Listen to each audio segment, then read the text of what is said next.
Welcome everyone to VO in Stereo. Special guest this week. As always, I'm your host, Jared Breshers with, Stephen Coghill. and today it is my distinct pleasure. This man has worked with the likes of Sir Mix-Alot to Queensryche. He's a Grammy nominated songwriter and producer. Help me welcome Paul Speer. Welcome, man. So exciting to have you. Thank you, gentlemen. Absolutely. Well, so it's just I'm excited to have you on the show. This one's going to be definitely about music. I was looking at your setup during our setup time. I'm kind of blown away. I've gotten to go to Steven's little retreat, so it's interesting to see how different people set stuff up. So, welcome. Thank you so much for being here. And I'm going to let Steven kick us off with some questions. Okay. So, Paul, my first question to you is, where did you grow up? I was born and raised in Lewiston, Idaho, which is kind of North Idaho. The easiest way to describe it, it's about 100 miles south of Spokane.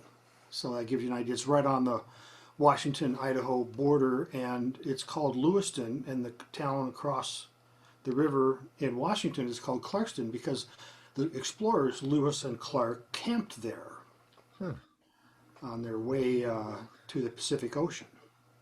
Awesome. That's pretty awesome. And it was, it was a nice place to grow up. A good sized town. You could ride your bike anywhere. High school was 3 blocks away. Oh, nice. So it was, quiet, small town life. But my dad had a manufacturing business, ammunition, and he sold worldwide. And he was an avid pilot. And so we actually did quite a bit of traveling. So I had even though I was living in a small town in Idaho, got a kind of a broad experiences growing up. Oh, that's great. Were your parents like a creative sort or not? Because I'm curious to where the creativity came from. Well, okay, I'll get into that. We had a baby grand piano and an organ in our living room growing up, and my parents played both of them. And so in 4th grade, probably the same for you guys, they come around, the band teacher comes around and says, okay, you want to play an instrument? Come and be in the school band. And so I was 9 years old and joined the school band for 3 months with a rented trumpet, and didn't really click with that.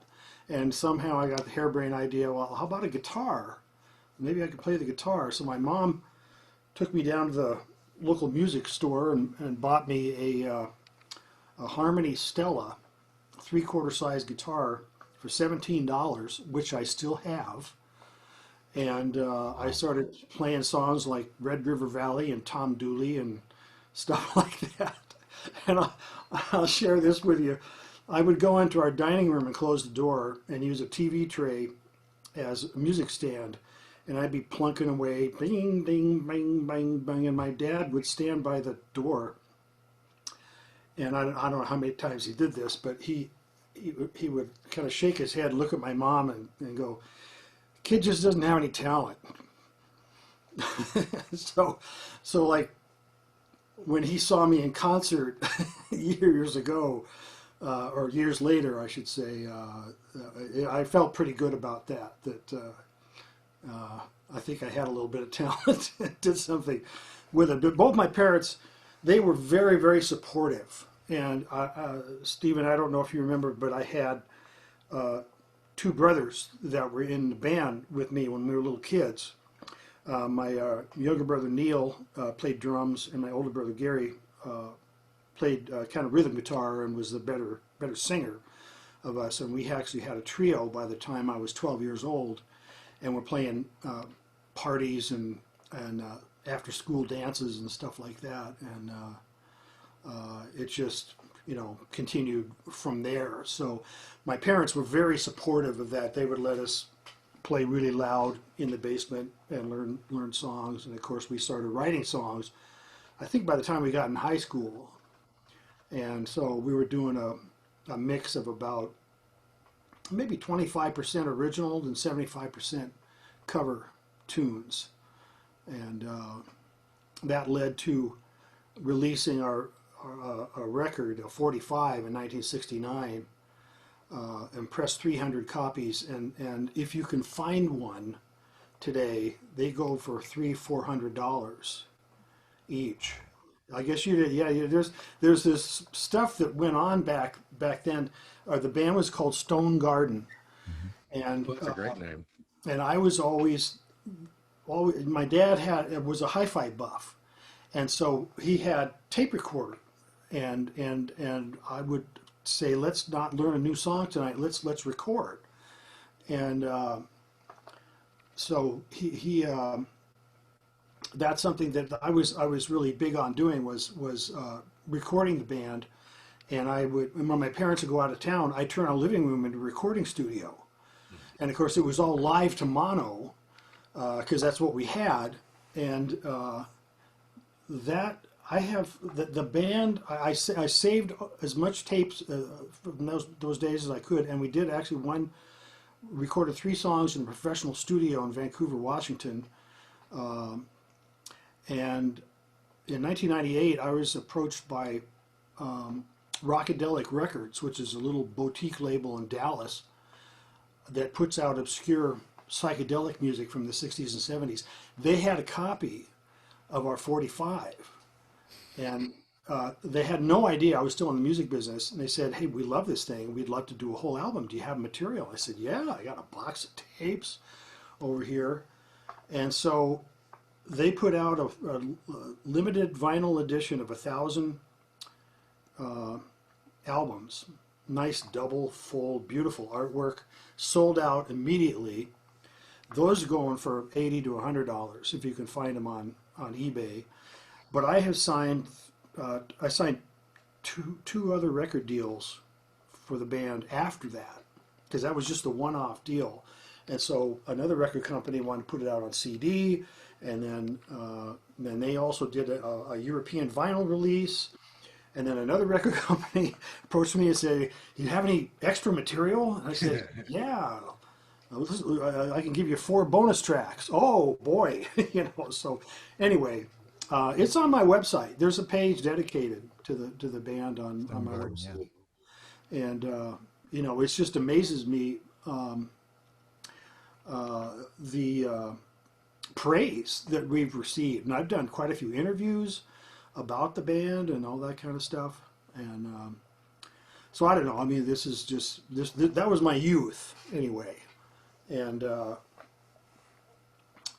where do you want to go from here? It sounds like you had a fantastic growing up. Like you had like maybe not, I know not all things are great, but man, what a hell of a way to grow up. That sounds amazing to me. Like I thought about having a childhood like that and thinking about being in a band with my brothers, and there's things that I dreamed about, and you lived every one of those things. So to me, that's beyond cool and amazing to me. That's Yeah, wow. well, thanks, Jared. Yeah, I really seized it. I was always the leader of the band. Eventually, I owned the van. I owned the PA system.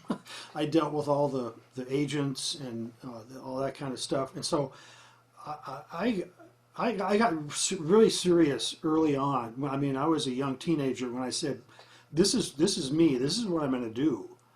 And so everything that I did, even back then, was to build on my music career. And of course, I was 30 years old when I signed my first real record deal. So, unfortunately, Stone Garden didn't get any kind of traction back then. We were from Idaho, you know. Who was from Idaho? Paul Revere and the Raiders, who I ended up working with in the 80s. and we had an agent in Seattle, and that helped. But Seattle never got taken seriously until Nirvana. the grunge thing. So Nirvana and Nirvana, yeah, those guys. came out of left field. Put everything on the map and changed rock and roll the way it Welcome to was. Sad and Angry Time. Yeah.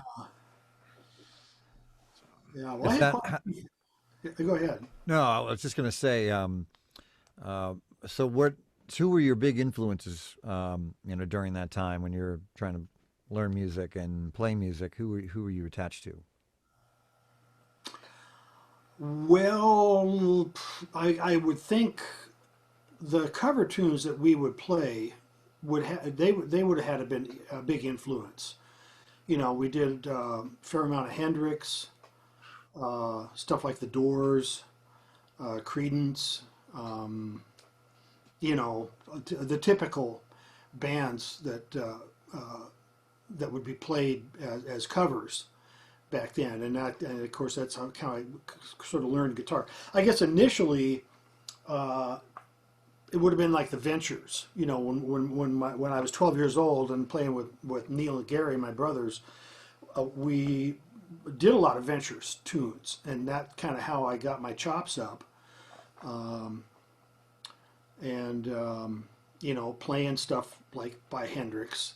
I could never play exactly like him, but I kind of, resemble. I've never been any good at learning parts that other people created, and that's one of the things I think why I have always aspired to make my own music, because I do that, and I don't have to play somebody else's stuff. So whenever, and even with the covers that we did, and I had a 7-piece horn band in music school at the University of Idaho, and we would never play them like the records. In fact, I would have people come up and complain sometimes, why don't you just play the song like like so and so does it? Who did the original record? I go, well, that's no fun. And part of it was because I had a hard time picking out those parts. I'd kind of have to make up my own, So Yeah, that's actually kind of the same way that I feel the same way, that I can't really copy people's music, but I prefer to write original music. well, you can relate then. Yeah, you know what Yeah, I'm talking. I do. I do. That's interesting. I didn't know that about you. That's why I find it interesting. And how did you get from Idaho to Seattle? Because I know you eventually had your home there and your studios and your house, and you recorded a lot of your albums there. Right, right. Well, that was a really easy transition. For starters, my mom is from the Seattle area, and so her side of the family is all over there. And I would spend summers with grandma and grandpa in Seattle, and I had a whole circle of friends over there, like I did in Lewiston. And when let's see, our manager, we actually had a manager when I was in high school for the Stone Garden band, and he ended up moving to Seattle and working as an agent for a company there, a booking agency. And of course, he kind of brought us along, says, hey, well, I got these guys in Lewiston, they're really good.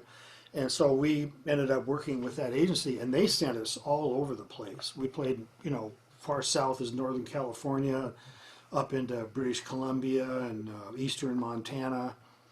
And of course, many times in Seattle, like I remember playing some prom or school dance in North Seattle, and people asking where we're from. They go, "What, you drove all that way to come and play at our high school?" And they're kind of scratching their head.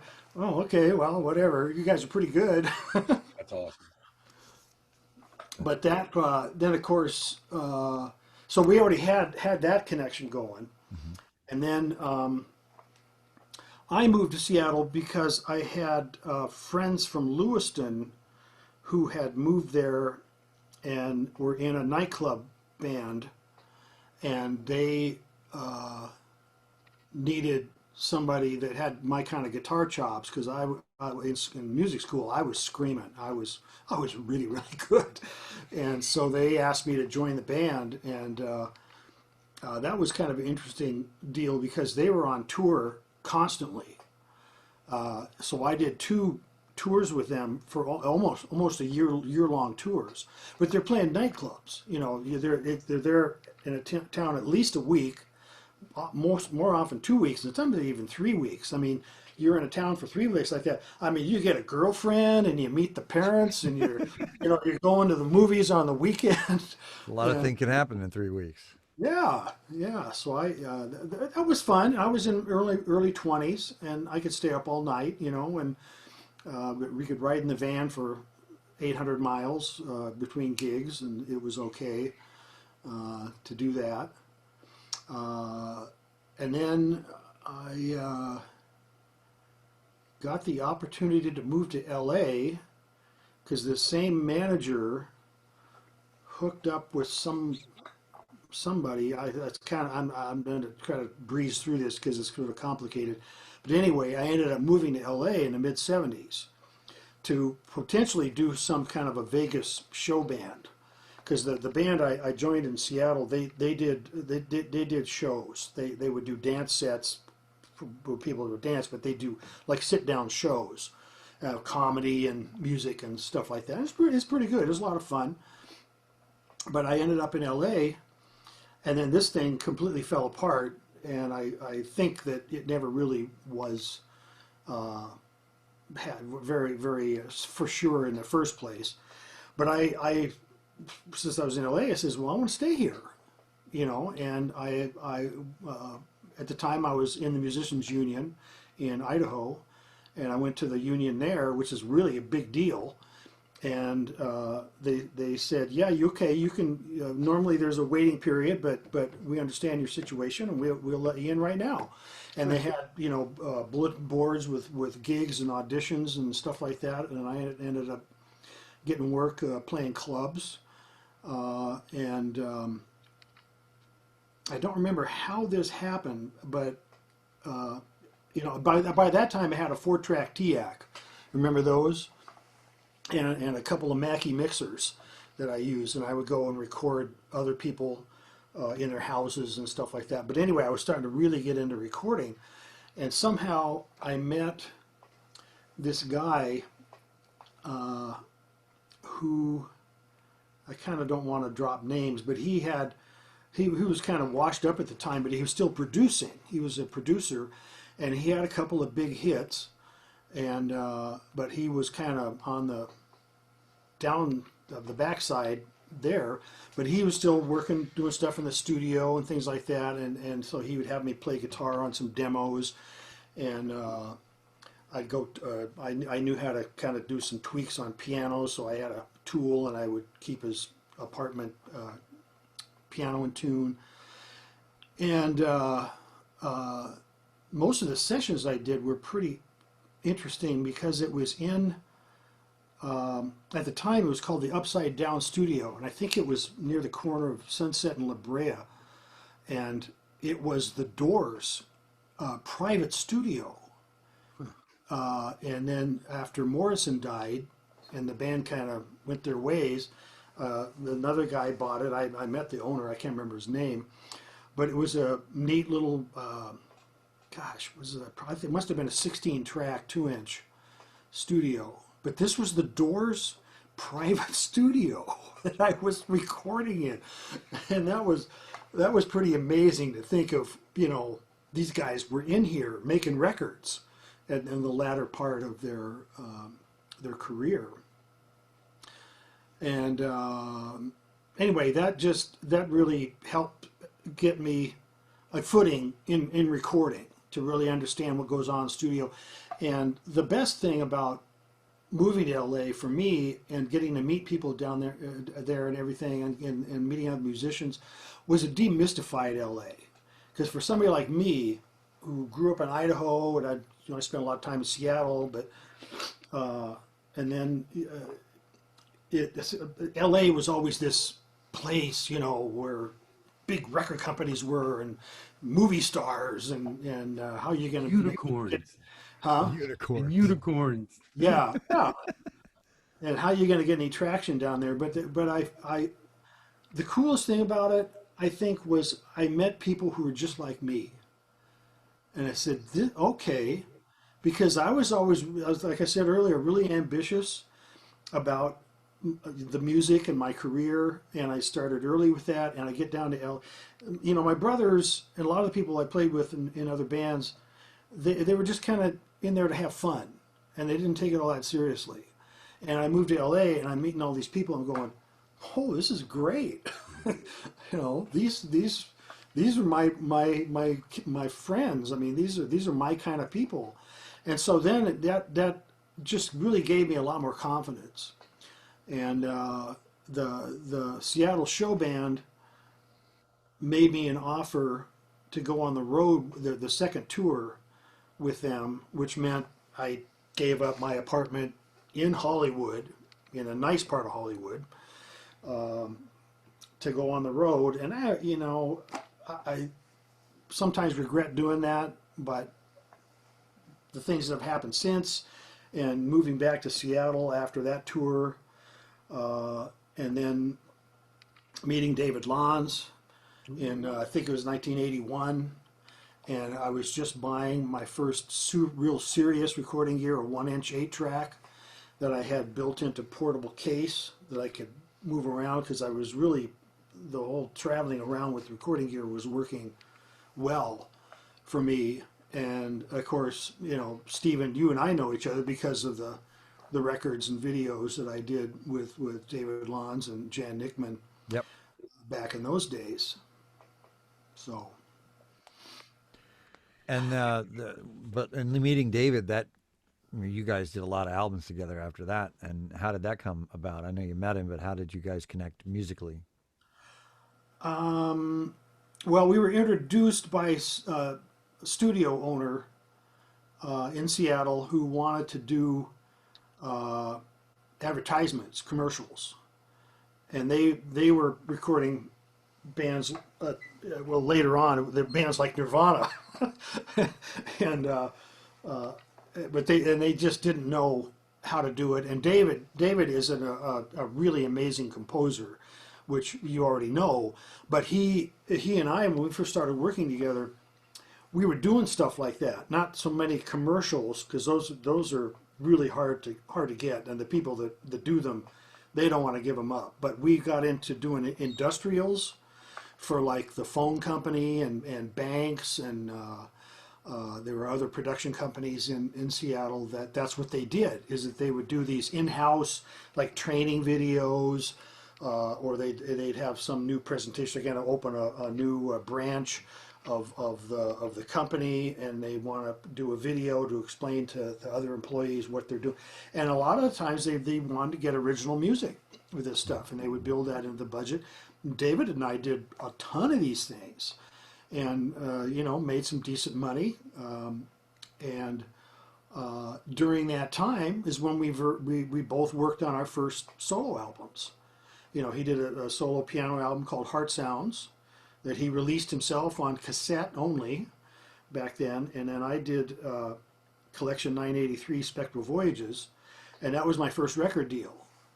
And that was recorded in 1983, released in 1984. But I had met Fred Catero, the great engineer. I don't know if you know the name, but you certainly have heard lots of music that he recorded. He moved from New York to San Francisco in the late 60s and did a ton of those. He did all the Santana albums, Cold Blood. It's a huge list. I haven't talked to him in years. He must be about 15 years older than me, so he's probably getting up in the years. But he came to Seattle to promote the Recording Academy. And I knew who he was. I saw some little notice here. Fred Catero, president of the San Francisco chapter of the Recording Academy, is going to be at this restaurant, and he's interested in talking to people who might want to join the Recording Academy. And I go, oh, I'm there. I'm going to go meet Fred. And I did, of course, and I sat between Fred and his wife so I could talk to Fred.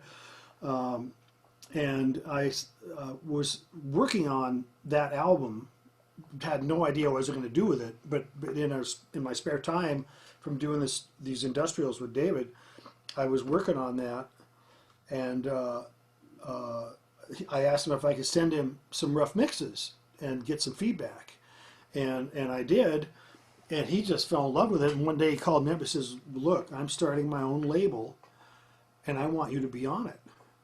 Of course, I just went crazy,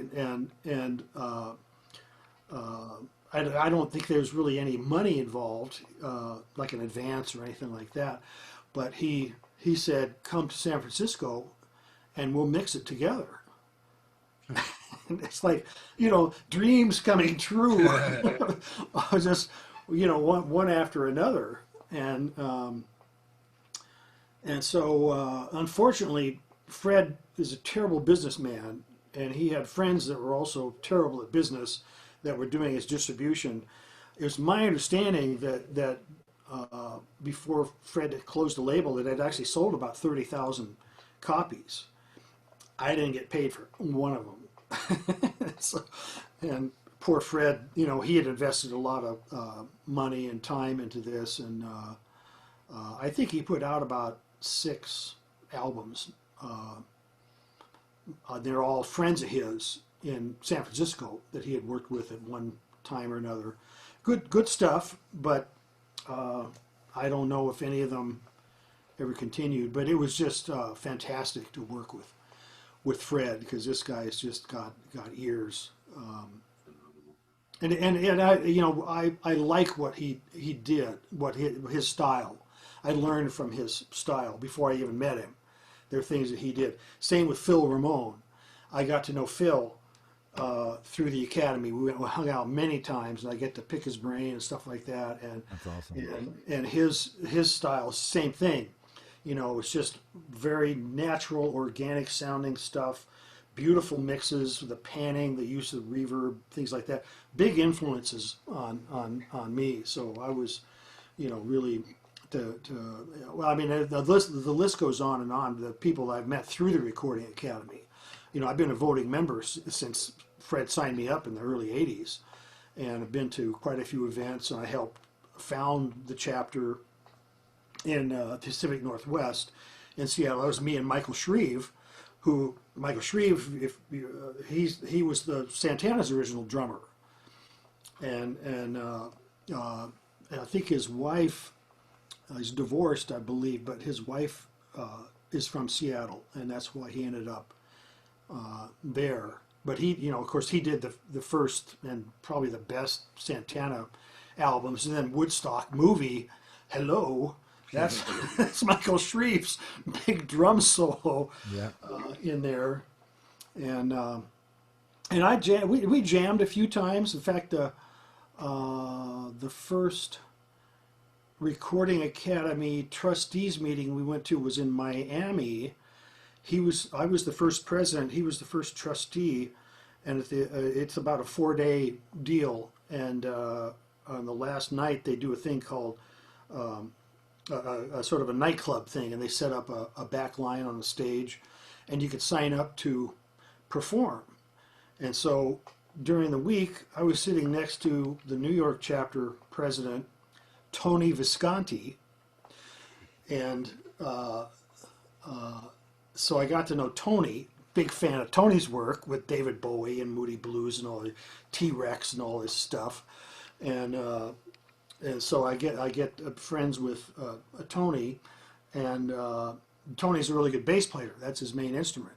And so I said, hey, how about you and we'll get Michael Shreve and you and me, and we could do a little jam thing. And so I wrote this kind of a jam sketch thing, and we had one quickie rehearsal. And here I'm playing with Tony Visconti on bass and Michael Shreve on drums. Another one of those moments. I'm going, wow, this is working out well. And in fact, that same night, talking about Phil Ramone, Phil came up to me twice and said, I really liked your guitar playing. So, And you're like, yeah, exactly. But I'm being cool. yeah, you're trying to be. I'm playing it cool. Phil Ramone. Who have you worked with? Oh, Frank Sinatra. Barbra Streisand, Billy Joel, Yeah, who are they? on and on and on. You know, he really got on my radar with Phoebe Snow. Um, I think maybe it's her first major label album that he produced, and it is just gorgeous. Her voice, fell in love with her voice, her vibrato, and you know, that's where Phil really got on my radar. And then, funny thing, several years later, I did lights for Phoebe Snow Wow. in a Seattle nightclub.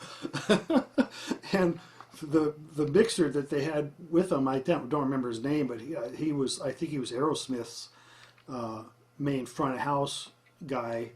And I was there doing the lights and all this stuff, and he was looking at me going, "Oh, you really know this music, don't you?" Because you're doing it to the beat.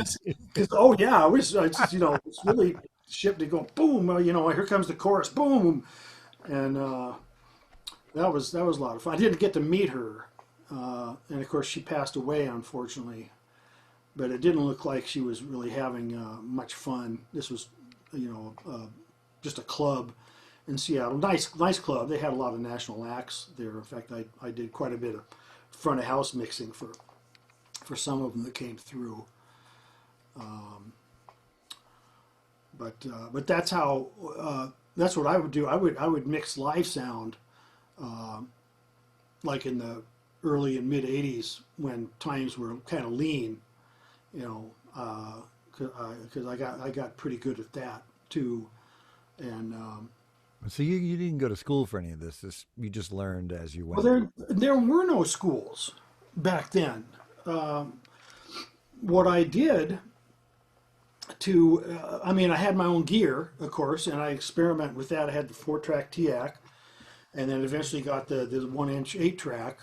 And in fact, the Natural States was recorded on that 1-inch 8-track in my basement apartment in Seattle. Wow. Yeah, I mean, everything except the piano. The piano we did, uh, gosh, probably at K. Smith, which is where we did quite a few of Dave's albums. Oh, They had, huh? was Dave living in L.A. at the time as well? No, this is Seattle. So he was living in Seattle. No, yeah, oh yeah, he's from Seattle. Okay. All right. Yeah, this was early in mid '80s when we were doing this stuff. But yeah, the Natural States. I mean, we had no money, we had no budget. We were doing the industrials and making this in our spare time, and while Jan Nickman was shooting 16 millimeter film around the Northwest, and so we did. Yeah, we would have recorded the piano at the K. Smith Studios downtown, and then, man, I think everything else was done in my basement apartment, including the drums, live to stereo with reverb and everything. It was, yeah, well, that's what we had. And, you know, like I've always said, do the best you can with what you got. And that's what we had, and it was high quality. You know, the 1-inch 8-track, man, it doesn't get any better than that. You know, 1-inch 8-track or 2-inch 16. That's analog recording at its finest. That's what most everything is recorded on. Yeah, yeah. So anyway, it was a challenge, and it kind of blows me away listening to the stuff today and knowing what we went through to make that, and how it was made, that it sounds as good as it does, and you know, the fans still to this day. You know, my YouTube channel, people posting every day stuff from Natural States and Desert Vision. I love this tune, man. I've still got the VHS tape, stuff like that. I can answer yes to all those questions. VHS tape. I have the CDs, the DVDs. Yeah, Yeah. That's awesome. all that stuff. It's fantastic. That's the thing about those albums, is that they're kind of timeless. It really isn't like, they don't really age. It just kind of just sounds great no matter when you spin them. Well, that's the kind of feedback that I get. And I'm really grateful for that kind of thing, uh, Well, when you for write sure. good tunes, you write good tunes. They just stand the test of time. Yeah, yeah.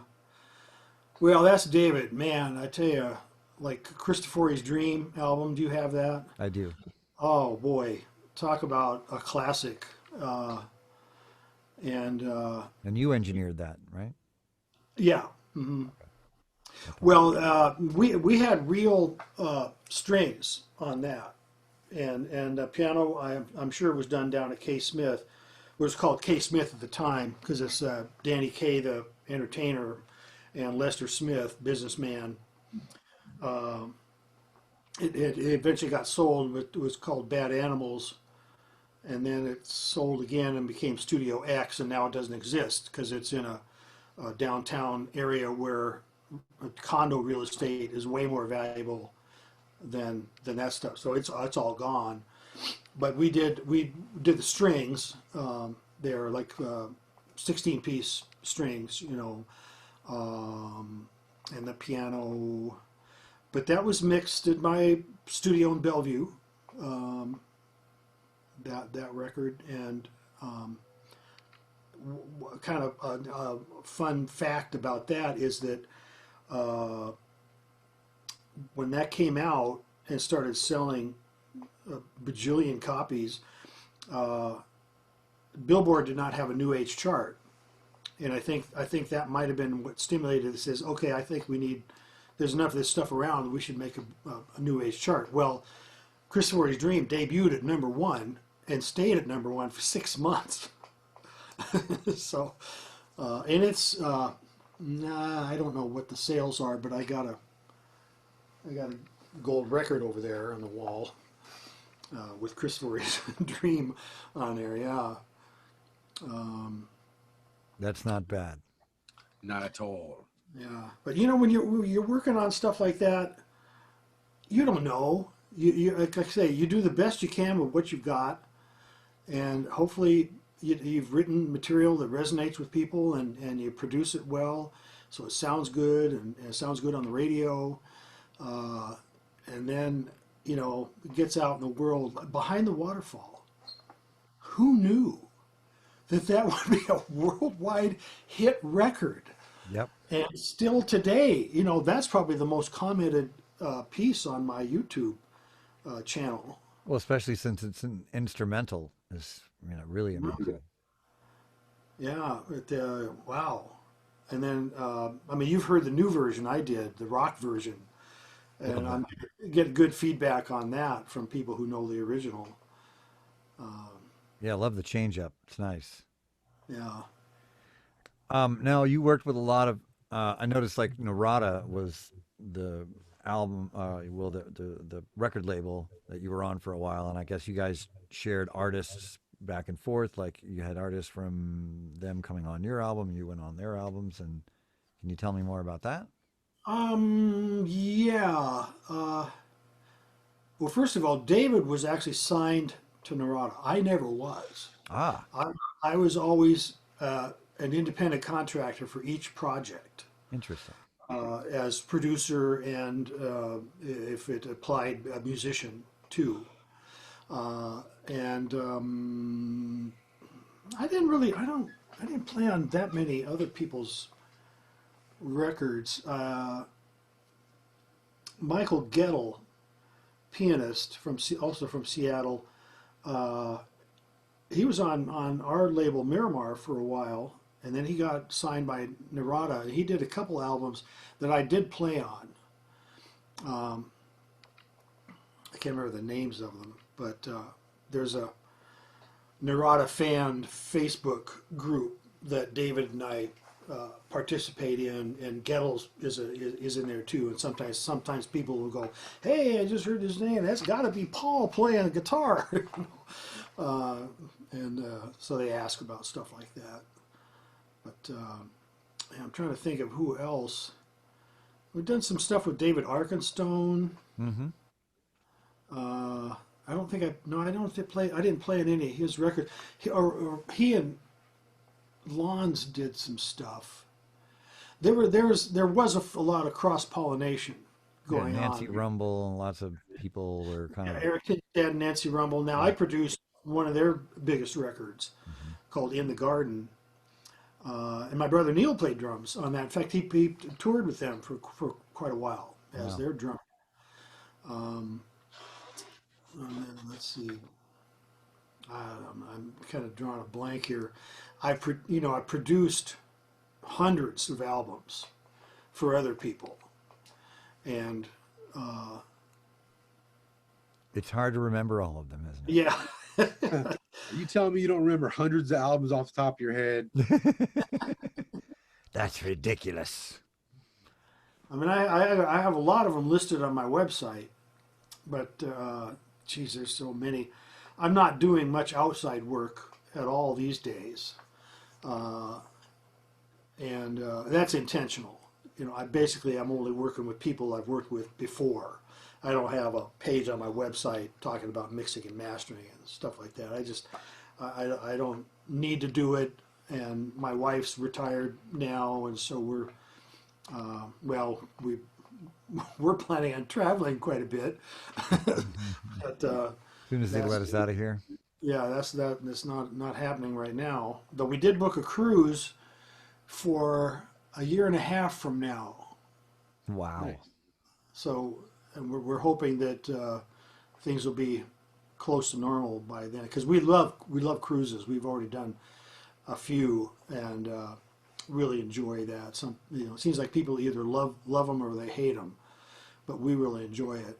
You get to travel around and you're not schlepping stuff in the airport or the train station every couple of days. That's true. It does make it easy. Yeah. That's a big And how did you hook? I know we all want to know the Sir Mix-Alot. We want to know how that came about. Well, let's see. Okay, Scott Rockenfield, drummer for Queensryche, who is now not in the band, and kind of nobody knows what's going on with him, including me. Okay. Scott and I met through a mutual friend who was an engineer at one of the studios in the area that Queensryche also recorded at. And it turns out Scott knew my stuff, the Natural States Desert Vision stuff, and of course, everybody knew who Queensryche was. They were like the big metal band in Seattle. And here we are, we're fans of each other's stuff. And so we started hanging out. And he said, these videos that you guys do, man, I would love to do something like that. And so we talked about collaborating musically, and went to Miramar and said, hey, we'd really like to do something with this. And they were starting to get into the computer animation stuff. And they'd already done a real successful one called The Mind's Eye, which James Reynolds, a friend of ours in Seattle, had done the music for. And then they did a sequel to that called Beyond the Mind's Eye, and they got Jan Hammer to do the music for that. And these things were just flying off the shelves. And of course, Natural States and Desert Vision were also flying off the shelves. People like Radio Shack were selling them, and there was a store called the Nature Company, and they were playing the videos nonstop in the stores. And people, oh, I want that. So we sold literally hundreds of thousands of videos and CDs back in the 80s and early 90s. When people they had to buy music and video if they wanted it in their lives. They had to buy it. Guilty as charged. Yeah, and anyway, so they came up with this idea. I don't think we had a title or anything. It eventually became Televoid, and the animation they got from schools all around the world. I don't know Like animation projects for schools. exactly, and Interesting. they would license the stuff. And this was sometimes it'd be a 25-second piece that someone spent 6 weeks making, so it was really neat. and then they compile all this stuff. Mike Boyston was the director and editor on that project, and he would compile all this stuff and see what kind of how he could make a story out of it. And so I think he just did an amazing job with all these bits and pieces that he got from these schools all around the world. And have you seen it? Have you seen Televoid? Many, many, many, many times. Oh, okay. I found a YouTube channel that's like a cult for Televoid. Really? These people just think it's one of the greatest things ever made. And I found this like a year ago, and had to make a couple of comments, and of course they were kind of blown away. Oh, that's you. and anyway, Do you know who you are? so we got the green light to do this. Started working on the music, and just like Natural States and Desert Vision, Mike Boyston would start making rough cuts, and that's how these all came together. Is that the first thing would be a rough cut of the video, and of course we didn't have to sync to that. All we had to do was just get something in the ballpark, mood wise, and then we give what the music was established, not necessarily done, but the music was established. We'd give it back to the director, Mike in this case, and then they would start actually cutting to the stuff, and it goes back and forth, and that's how these projects that we did. I think that we're so unified in terms of the visuals and the music. And so we had one track that I don't know who came up with the idea, and I don't remember if I had met Anthony Ray is his name. If I had met Anthony, aka Mix, at that time, I think I had somehow. And he said, "Hey, this track, maybe we get Sir Mix-Alot to write and do a vocal on this." And we presented it to him and offered him a considerable bag of money. And he said, "Yeah, let's do this." And that became the track "Mind Suck." And he just did a fantastic. When he came into my studio, it was the studio in Bellevue, to do the master track, he'd only written half the lyrics to this thing. Wow. He came in and said, "Okay, well, I want to show you what I've got, and then see if you like it. Then I'll do the rest of it." And so he did, like the first what he had, and Scott and I are the only ones there. We're going, "Oh yeah, this is perfect, fantastic." So he took about 20 minutes, wrote the rest of it, sitting right there on the sofa, and cut the track. And he's another one of these guys in the studio. It's amazing the talent the guy has, and what he does. I mean, he deserves all this gold and platinum on his walls. And I see lately he's been active on Facebook. He's got some new stuff he's been doing, and showing these little videos of himself in his studio. But super talented guy. I did some mixing. Do you remember a band called the Presidents of the United States of America? Yes, I love them. The Seattle We were band? just talking about them Love the other night. Okay, well, I never worked with them, but I got to know Dave Dieterer, the guitar player, and the bass player, whose name escapes me right now. As super nice guys, and of course they had a couple of big hits, and they hooked up with Anthony and formed this band they called Subset, and they actually did a few performances around Seattle, and somehow I said, I heard about it, and I don't know how it happened, but I said, let me try mixing your stuff.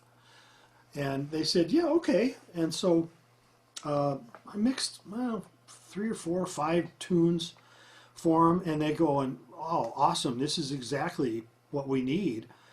And you know, here both these guys are platinum selling artists. They couldn't get the time of day from the record companies. And this stuff was good. This subset music was really good. I thought. I mean, it's exactly what you'd think it was. The Presidents with their quirky vocals and stuff, and Anthony Ray doing his rap thing, and it was fantastic. When they couldn't get a record deal, and then I guess they didn't really want to go the indie route at the time. Gosh, when was this? It was late '90s, maybe early 2000s. Late. I can't remember now. It might have been early 2000s, but it's fun stuff. But that's how yeah, I can't. Sorry, I can't remember all the details or how we got Anthony involved in Televoid. But man, what a great talent. What a you know, just one of those fantastic sessions to work with the guy. That was great. Yeah, he's awesome. And I loved Televoid and the whole Mind Suck, and it's just great. Well, that's what we got a Grammy nomination for. Yeah, I mean, when it came out, I was a fan of yours, but it was just something I glommed onto as well, and just watched it over and over and over again. Mm-hmm. Yep, back when VHS was king. DVDs were just coming on the show, so it was a different time for sure. And what's the you think that was the coolest musical project, or do you have the coolest musical project you've ever been a part of? Or is there something that kind of stands out? Probably Desert Vision. I think that the Natural States was such a success that we were able to buy a 2-inch 24-track machine, and I moved into my house in Bellevue and got a real serious console. I think it was a Harrison at the time, nice big console. So we had fantastic tools to work with on that. It was so much easier than Natural States in my basement apartment on an 8-track. And then of course we had Natural States to build on, and the images that Jan shot in the Southwest were just stunning, and that just came together so well. And yeah, I think that would really be the standout. And you know, Jared's going to be looking up all this stuff after we get off of here. He's going to Dude, I got so Natural much States, more music to Desert listen Vision, to. Televoid. What the hell is happening here? Oh, more info, Stephanie. Johnny Five is alive. Keeps me busy. Definitely. Well, I've got a few questions, and they are nothing about what we've been talking about. Okay. But there's one I'm going to ask you that I ask everybody. So, you said you did a lot of traveling, and you've been a lot of places, and damn sure have experienced quite a bit, pardon my language. But is there like a comfort food and drink that, like, no matter where you're at, like, can always like settle you down, or just kind of makes you feel that warm fuzzy inside, like everything will be all right, like your comfort food? Well, of course, if you travel a lot, Kind of hard. you have to, like I've been to Greece, but I don't like Greece food.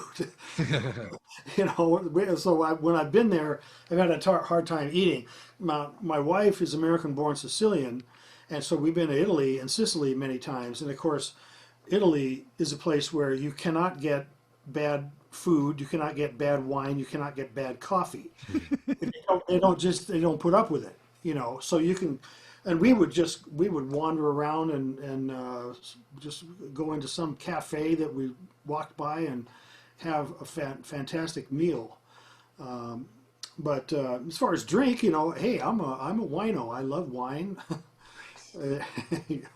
I've been to tons of tastings, so I know what I'm tasting here. And but food wise, I love a variety.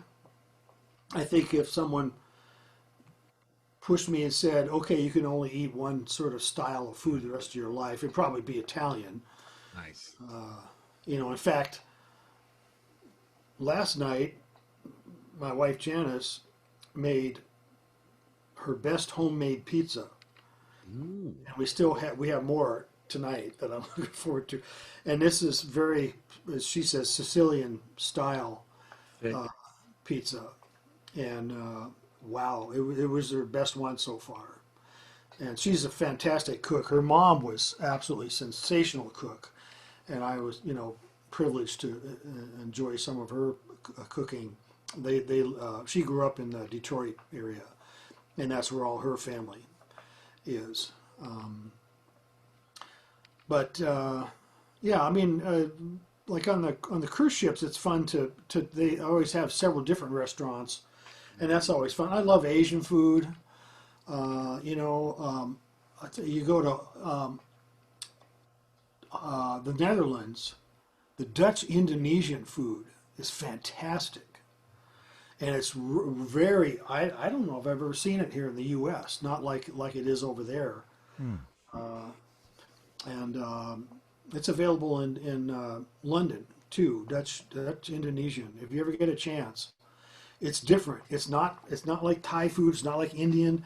It kind of is, because a lot of the ingredients are similar, but it's just different. And a lot of it comes in these little dishes, and you get to taste all these wonderful things. So try it out sometime if you have the opportunity. Absolutely. Yeah, sounds like it. That's fantastic. Anything else that you want to add to that you maybe Share with forgot us. to tell us about? Something you're working on now? Something you've been released? I think Sonora and Odyssey is your latest release. That's the latest, yeah. And my first one in 7 years, Axe Inferno, came out in 2013. Of course, that's a lot more rock, kind of instrumental rock kind of stuff, which is really, that's me. I mean, I think my guitar playing is the edge that was given to the records I did with David, that kind of help it to stand out today, because people, and like Snore and Odyssey, as I'm promoting this to other Grammy voters right now, I call it new age music with teeth. And you listen to it, and there's my crunchy guitar in there, and they're going, "Oh, I get it." Yeah, this is because a lot of them are surprised, and a lot of them are going, "Well, I don't think that's a category that I'm going to vote in." And they hear my record, and they go, "Well, this is really different." In fact, David Arkenstone, he emailed me a couple days ago promoting his entry, and said, "Man, how'd you get into new age categories? This thing rocks." And it doesn't rock nearly as much as Axe Inferno, and of course there's a lot of ambient textures and stuff in there. The first track I wrote is Moonrise, because I wanted something to listen to going on hikes here in the desert, and that worked really well, I thought, as soundtrack music for hiking in the desert with the saguaro cacti, and it's so beautiful here. And so it's just so as I did that, I go, well, okay, let's keep going. Let's just keep going and see what happens. But the album turned into kind of a mishmash, as you've probably seen. I dug up two tracks that were released as digital singles earlier. Venus Rising with Sherry Finzer on flute, and then the Jupiter via NASA, super long and weird, with the sounds of Jupiter, electromagnetic sounds that NASA recorded. Right. Fascinating stuff. They have the whole collection on iTunes, 30-minute segments of these, Neptune and Jupiter, and even Earth, and anyway. Yeah. Sounds of the fascinating sounding stuff. Yeah. So and then I did extra mixes. I did that record for I sequenced it for broadcasters. more than anything else. Because I knew I wasn't going to sell a lot of CDs because people are just not buying CDs. But I had to press CDs because the broadcasters that play this kind of music, they want CDs. They want to have something to put in their library and pick from. And so I did these alternate mixes, you know, like Moonrise is almost 10 minutes long. Well, it's pretty hard to carve out 10 minutes in your radio show for a piece. So I did alternate mixes that are shorter, two different mixes of that one, and then one track had thunder in it, so I did a version without the thunder in case somebody didn't want to play that. But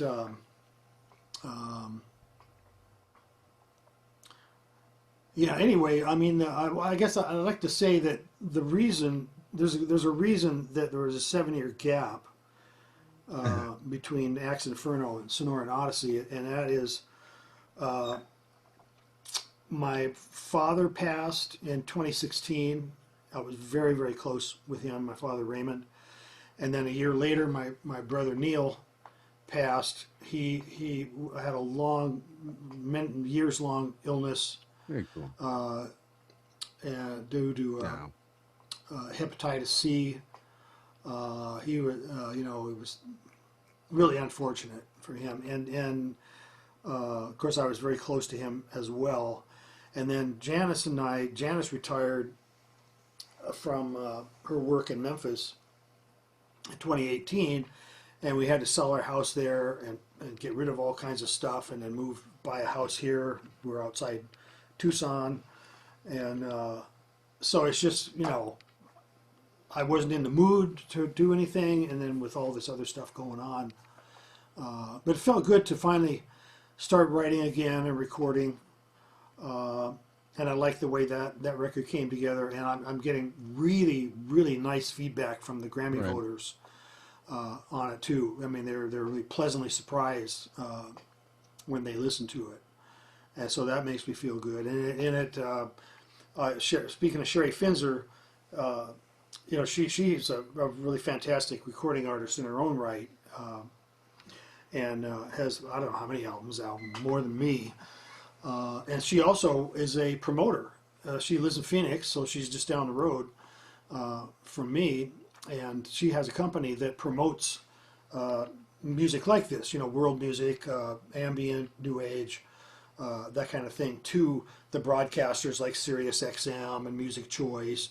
And there are tons of these weekly shows that people have on various radio stations that you know, play this kind of music, and she's in touch with all those people. So it got into the top 10 on quite a few of their charts almost immediately, and so that's been nice to see. And in fact, I didn't even know this, but I was online doing some searches yesterday. It's number 4 on Amazon in the latest new age releases. I had no idea. Crazy. It's number 4, and it came out in April. So that's nice to see. It's still there. Yeah, that's great. Well, where can people find Mr. Paul Speer these days, if they were looking for him? Well, that's a good question. Hardly any of my CDs are in print. You know, you got Sonora and Odyssey, of course. There are copies of Axe Inferno on CD, and the last of the Hell's Canyon CDs are only available on Amazon. And so you get Sonora and Odyssey from me, and you can get Axe Inferno from me directly, paulspeer.com. But I can tell people, regardless of if you're looking for any of my catalog, you can almost always find stuff on Discogs or eBay or Amazon, used versions. You can Natural States VHS tapes, find them on eBay. You know, laser discs. You know, all this stuff. There's stuff that's still floating around. it's just I don't have access to it.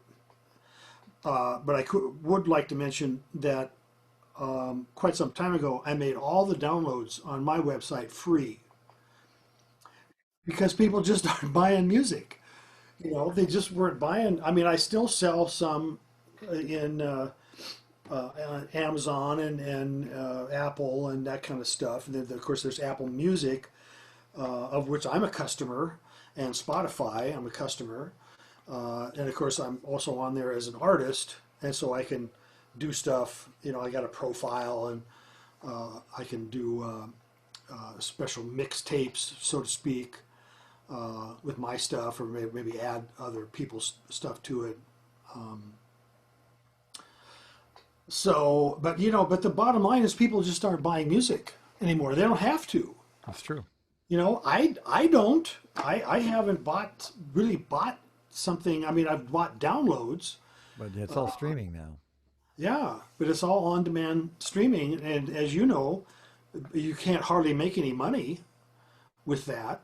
I mean, back in the 80s and 90s, people buy a CD. Boy, that's a chunk of change there, you know, that goes to the artist.